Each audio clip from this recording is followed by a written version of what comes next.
Hello students, welcome to brilliant minds. I am Aarti, your maths teacher. आज हम start करेंगे अपनी क्लास 9 की बुक डीबीई मैथमेटिक्स में से chapter number 6 indices exponents exercise 6A से। देखिए, हमने एक्सपोनेंट चैप्टर को आपको पता है 7th में भी एंड 8th में भी हमने ये चैप्टर किया है, जिसमें हमने बेसिक्स ऑफ एक्सपोनेंट अच्छे से किया है। लॉज ऑफ एक्सपोनेंट मैंने आपको सिखाए थे, तो वो आपको सबको याद होंगे अच्छे से। उसी को आगे हमने सीखना है।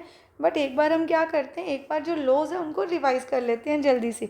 तो देखिए, जैसे अगर आपके पास a इंटू ए है, सेम बेस मल्टीप्लाई हो रहे हैं और आपके पास पावर डिफरेंट पावर्स हैं, तो आपको क्या करना है, बेस को 1 टाइम लिख के अपनी पावर्स को ऐड कर देना है। सेकेंड लो, अगर आपके सेम बेस डिवाइड हो रहे हैं तो आपको अपने बेस को अगेन एक बार लिखना है, देन पावर्स को कर देना है माइनस। जैसे यहाँ पे n है, सपोज m-n। एक ही बेस की हमारी 2 पावर्स है, तो आपको क्या कर देना है, उन पावर्स को मल्टीप्लाई से ज़्यादा भी हो सकती है पावर, आपको उन सभी पावर्स को मल्टीप्लाई कर देना है। अगर हमारे बेस डिफरेंट हैं बट उनकी पावर सेम है और बेस मल्टीप्लाई हो रहे हैं, if this different base multiply two each other, तो आपको उनको मल्टीप्लाई करके पावर को कॉमन ले लेना है। सेम ऐसे ही अगर डिफरेंट बेस डिवाइड हो रहे हैं और उनकी सेम पावर है, तो आपको उनको भी डिवाइड करके पावर को कॉमन ले लेना है। ऐसे अगर किसी भी बेस की पावर 0 है तो आंसर इज ऑलवेज 1। किसी भी बेस की पावर अगर नेगेटिव है तो उस पावर को पॉजिटिव बनाने के लिए बेस का रेसिप्रोकल करेंगे तो पावर पॉजिटिव हो गई। एंड अगर आपका कोई भी बेस ऐसे रूट में है, उसको ओपन करने के लिए हम पावर फॉर्म में लिखते हैं। देखिए, स्क्वायर रूट है तो 1/2। अगर हमारे पास ऐसे आ जाए a का cube root, then A as it is A लिख के, अब रूट को कैसे हटाना है, यहाँ पे स्क्वायर रूट था तो इसका मतलब होता है इसका ऑर्डर 2 है, तो इसलिए पावर में 1/2 आता है। अब यहाँ पे देखिए, जो रूट है उसके साथ छोटा सा 3 लिखा है, वो उसका ऑर्डर है, क्यूब रूट है ये। तो इसका इस स्क्वायर रूट का जो ऑर्डर है वो 3 है, तो पावर में चेंज होते ही ये 1/3 बनेगा। फॉर एग्जाम्पल ए, यहाँ पर 5, देन 1/, ए तो लिखेंगे पहले अपना बेस, ए के पावर क्या हो गई 1/5। तो ये हमारे कुछ बेसिक्स लॉज है एक्सपोनेंट के। पूरा चैप्टर ही हमारा एक्सपोनेंट लॉज पे ही बेस्ड है। देखिए, फर्स्ट क्वेश्चन है जैसे आपका, अगर हम उसको स्टार्ट करें, क्वेश्चन 1 सिंप्लीफाई करना है आपको 4x³ इंटू 5x⁴। अब आपको बेसिकली करना क्या होता है, नंबर को नंबर से मल्टीप्लाई एंड वेरिएबल को वेरिएबल से। तो 4 5 20 and x³ into x⁴। Then यहाँ पर आ गया x। हमने अभी क्या सीखा कि अगर सेम बेस होंगे, देखिए x⁻3 x⁻4 सेम बेस है।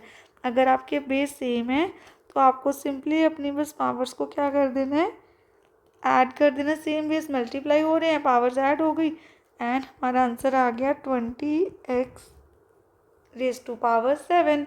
अब देखिए नेक्स्ट क्वेश्चन में है जो हमारा पार्ट 2, 6⁻7 डिवाइडेड बाय 6⁻4। अब इसमें हमारा सेकेंड लॉ अप्लाई होगा। सेम बेस डिवाइड हो रहे हैं, पावर को सब्ट्रैक्ट करेंगे, देन हम लिखेंगे 6 7 डिवाइडेड बाय 4। तो हमारे पास यहाँ पे क्या आ जाएगा 6⁻3 एंड 6 को हमने करना है 3 टाइम्स मल्टीप्लाई।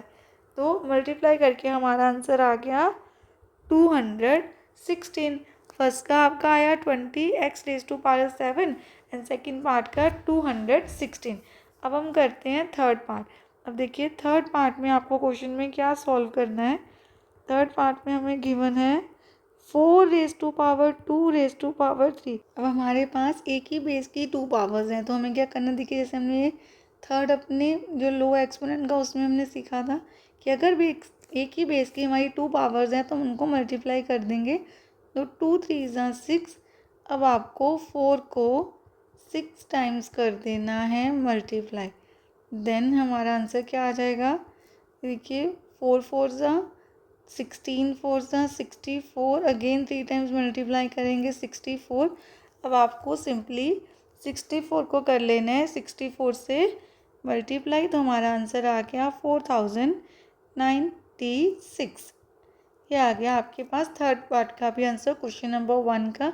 अब हम करते हैं फोर्थ पार्ट इसी सेम क्वेश्चन का हमारे। अब देखिए fourth part, 4/5 raise to power 3। बस आपको इसको 3 टाइम्स मल्टीप्लाई कर देना है। तो 4 को 3 टाइम्स मल्टीप्लाई करेंगे 64 एंड 5 को 3 टाइम्स करेंगे 125। Then fifth part, √64 raise to power -2 and बाहर क्या है, क्यूब रूट है, क्यूब रूट के अंदर है 64 रेज़ टू पावर -2। अब देखिए सिंप्लीफाई करने के लिए पहले हम रूट को हटाएंगे, 64 - 2 एज इट इज़, ये क्यूब रूट है, इसको अगर हटाएंगे तो पावर में 1/3 आएगा। अभी एक ही बेस की 2 पावर्स है तो मल्टीप्लाई करेंगे, -2 × 1/3, हमारे पास आया 64 - 2/3। अब सबसे पहले आपको क्या देखना है, इसकी पावर को हम सॉल्व कर सकते हैं, पॉजिटिव बना सकते हैं बेस को रेसिप्रोकल करके, बट इससे पहले अगर आप इसको और सिंप्लीफाई कर सके तो हमें पहले वो करना है। जैसे 64, अब देखिए मैंने यहाँ क्या किया था, 4 को 3 टाइम्स मल्टीप्लाई किया, 64 आया, विच मीन्स हम 64 की प्लेस पे लिख सकते हैं 4/3। बाहर जो पावर है -2/3 वो एज इट इज़। अब एक बेस की 2 पावर्स हैं, आप उनको मल्टीप्लाई कर देंगे तो ये कैंसिल हो गया, आपके पास आया 4/2 जो सॉल्व नहीं हो सकता। पहले आप बेस का रेसिप्रोकल करेंगे, पावर को पॉजिटिव, तो 1 एज इट इज़, 4 को 2 टाइम्स मल्टीप्लाई करेंगे 16 एंड ये आ गया हमारा आंसर 1/16। अब आप देखिए क्वेश्चन नंबर 2 के हमारे पास 3 पार्ट्स हैं। सबसे पहले फर्स्ट पार्ट को आप कैसे सॉल्व करेंगे, आपके पास है 4x⁻⁷ y⁻5/12 x⁻5 y⁻3। अब आपको क्या करना है, किसी भी क्वेश्चन को सॉल्व करना है, अगर तो आपके जो नंबर्स हैं वो सीधा डिवाइड हो रहे हैं तो आप कर देंगे, एंड सेम बेस, जैसे वेरिएबल्स में सेम बेस डिवाइड हो रहे हैं तो उनकी पावर्स को सब्ट्रैक्ट, जैसे 4 × 1 = 4, 4 × 3 = ऐसे। यहाँ पे देखिए एक्स न्यूमरेटर में भी है, डिनोमिनेटर मीन्स डिवाइड हो रहा है, सेम बेस सेम वेरिएबल्स हैं, इनकी पावर्स क्या हो जाएंगी, सब्ट्रैक्ट। तो आपको ऊपर एक्स लिखना है, 7 - 5 × y, 5 - 3 एंड डिनोमिनेटर में हमें एज इट इज़ लिख देना है 3।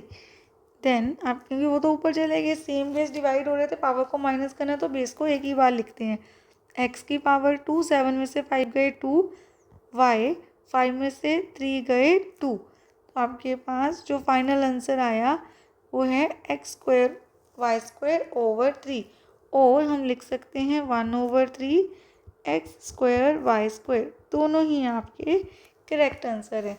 देन जो हमारा सेकंड पार्ट है, सेकंड पार्ट में क्या है, x⁻⁴, यहाँ पर हम सॉल्व कर लेते हैं, पहले क्वेश्चन लिखते हैं, x⁻⁴, देन -3/2 भी इसकी पावर है, ऐसे ही y की भी 2 पावर्स हैं एक ब्रैकेट के अंदर, दैट इज 3/4 एंड देन -8/3। अब सबसे पहले हम पावर्स को कर लेते हैं मल्टीप्लाई, जैसे एक ही बेस की 2 पावर्स है तो मल्टीप्लाई होगी, आप लिखेंगे x, देन 4 × -3/2, ऐसे हम लिख देंगे y, 3/4 × -8/3। एक ही बेस की 2 पावर्स हैं तो उनको हमने मल्टीप्लाई कर दिया, 2 × 1 = 2, 2 × 2 = 4, देन यहाँ पर देखिए 4 × 1 = 4, 4 × 2 = 8, 3 × 1 = 3 × 1 = हमारे पास क्या आया, x, इसकी power 3 × 2 = 6 plus minus minus, then y, यहाँ पर इसकी पावर आ गई 1, यहाँ पर है -2, तो -2 × 1 - 2। अब आपके पास दोनों ही जो बेस हैं हमने सॉल्व कर दिया, सिंगल वेरिएबल में, सिंगल नंबर में हमारे पास पावर भी आ गई, बट दोनों ही नेगेटिव हैं, तो पॉजिटिव करने के लिए हम करेंगे रेसिप्रोकल, ऊपर 1 एंड नीचे x की पावर 6 एंड y की पावर 2, क्योंकि दोनों की ही नेगेटिव है। ऐसे आ गया आपके पास पॉजिटिव आंसर पावर का। तो अगर बेस को रेसिप्रोकल करेंगे तो पावर हो जाती है पॉजिटिव। अब हम करते हैं क्वेश्चन नंबर 2 का थर्ड पार्ट। अब आप देखिए सबसे पहले हमारे पास जो थर्ड पार्ट है उसमें हमारे पास दोनों फ्रैक्शन में है हमारे पास नंबर्स, बट दोनों की ही पावर्स क्या है, नेगेटिव। तो सबसे पहले आपको क्या करना है, इसको सॉल्व करने के लिए बेस का करेंगे रेसिप्रोकल। देखिए 1/27 का रेसिप्रोकल होगा 27/1, तो डिनोमिनेटर 1 की कोई वैल्यू नहीं है डिनोमिनेटर में, तो हम नहीं लिखेंगे, सीधा लिख देंगे 27, पावर हो गई 1/3।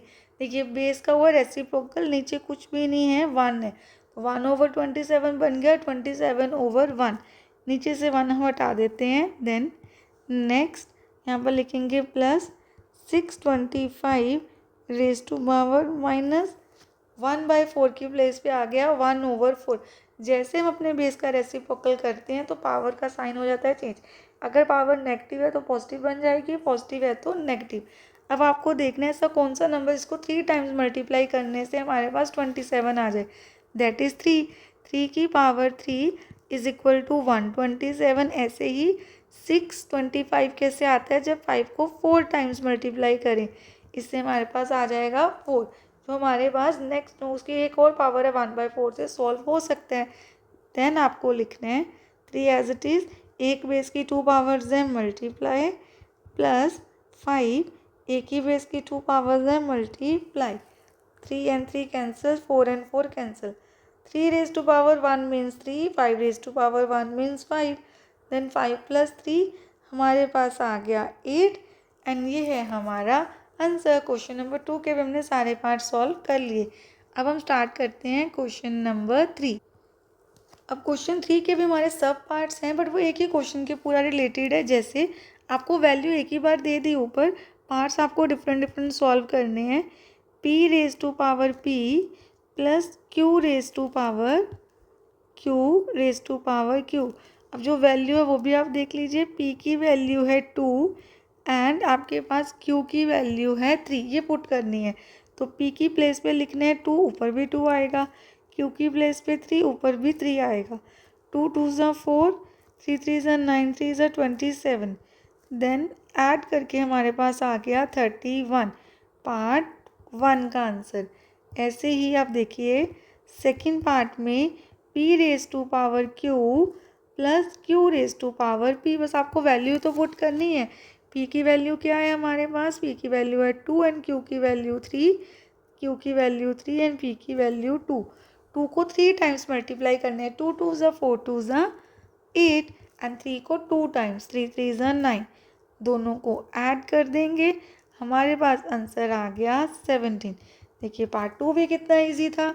देन थर्ड पार्ट में आपको क्या करना है, आपके पास है p raise to power p and then q raise to power p, दोनों की ही पावर p है। तो सबसे पहले p की value 2 raise to power 2 over q की value 3 raise to power 2। Then 2 2 ज़ा 4, 3 3 ज़ा 9 एंड ये आ गया हमारा आंसर क्वेश्चन नंबर 3 के थर्ड पार्ट का भी। देन फोर्थ पार्ट में हमें क्या फाइंड करना है, 1/p प्लस 1/q, उसका होल स्क्वायर क्या है, p प्लस q। अब पहले आपको वैल्यूज पुट करनी है, 1/2 plus 1/3 raise to power 2 plus 3। अब पहले हम इसका एलसीएम लेते हैं, जो ब्रैकेट में उसको सिंप्लीफाई करते हैं। 2 एंड 3 का एलसीएम हो गया आपके पास 6। देन 6 को 2 से डिवाइड करेंगे 3, 3 1 सा 3, 3 को 6 को 3 से डिवाइड करेंगे 2 एंड बाहर जो हमने पावर p प्लस 3 की वैल्यू, p प्लस q की वैल्यू है 2 प्लस 3, उसको ऐड कर देते हैं 5।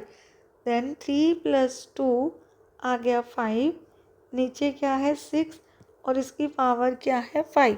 इट मीन्स आपको इस नंबर को 5 टाइम्स मल्टीप्लाई करना है।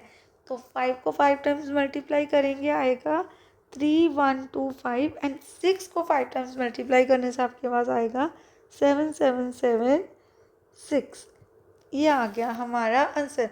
अब हमने क्वेश्चन नंबर 1 2 एंड 3 अच्छे से कंप्लीट कर लिए हैं एंड आई होप आप सारे स्टूडेंट्स को भी अच्छे से क्वेश्चंस क्लियर हैं। नेक्स्ट वीडियो में हम स्टार्ट करेंगे क्वेश्चन नंबर 4 से। तब तक आपको एक्सपोनेंट के लॉज भी एक बार रिवाइज कर लेने हैं एंड साथ साथ इन क्वेश्चंस को भी अच्छे से प्रैक्टिस कर लेनी है। तो मिलते हैं नेक्स्ट वीडियो में। अगर आपको वीडियो अच्छी लगी है तो please like share subscribe and press the bell icon, जिससे आपके पास न्यू वीडियोज़ की भी नोटिफिकेशन टाइमली आती रहे। Thank you for watching.